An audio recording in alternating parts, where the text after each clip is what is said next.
Bonjour. Ça semble, en tout cas vu de l'extérieur, assez difficile à expliquer ces attaques incessantes.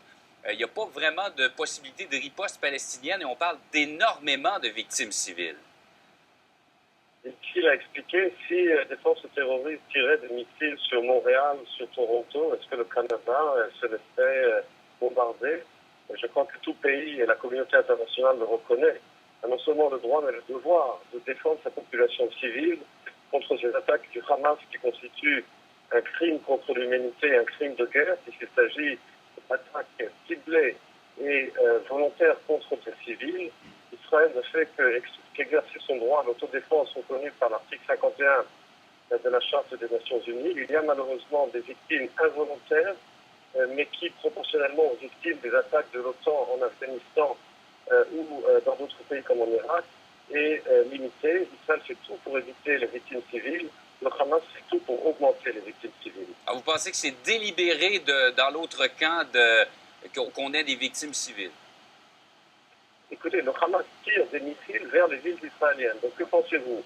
Il tire des missiles volontairement vers des villes israéliennes, et non seulement ça, mais les terroristes du Hamas, dans leur lâcheté, se cachent dans des populations civiles arabes dans la bande de Gaza pour augmenter également le nombre de civils et gagner des points sur la scène internationale dans les médias. Donc il y a une politique cynique du Hamas, non seulement de cibler les civils israéliens du côté israélien, c'est un crime de guerre et un crime contre l'humanité, mais un double crime puisque le Hamas se cache dans des populations civiles dans la bande de Gaza et donc augmente le nombre de victimes involontaires du côté arabe, parce que lorsque Israël attaque les lanceurs de roquettes, et bien malheureusement, ils se cachent dans des populations civiles, ce qui constitue un double crime de la part du Hamas.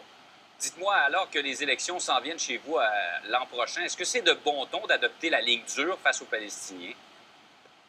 Les élections en Israël, comme vous le savez, nous sommes le seul pays démocratique de la région, le seul pays qui a de véritables élections démocratiques. C'est fixé pour le mois de janvier 2013. C'est contre la volonté du gouvernement que nous sommes allés dans cette opération militaire. Nous n'avons pas eu le choix. Tout simplement, le Hamas a décidé sans aucune raison de commencer à bombarder nos villes et nos habitations civiles.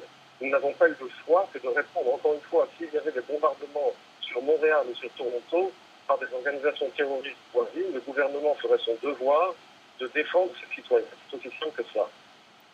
Et ce n'est pas un message aussi un peu envoyé à la région? Vous êtes souvent, on le sait, la cible des autres pays de la région.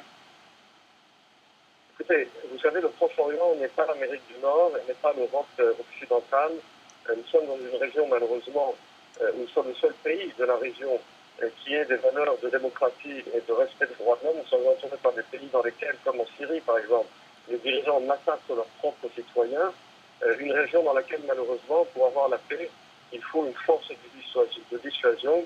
Et on ne peut pas compter sur le comportement rationnel de nos voisins comme on pourrait le faire en Europe et en Amérique du Nord. Nous ne sommes pas dans la même région, malheureusement.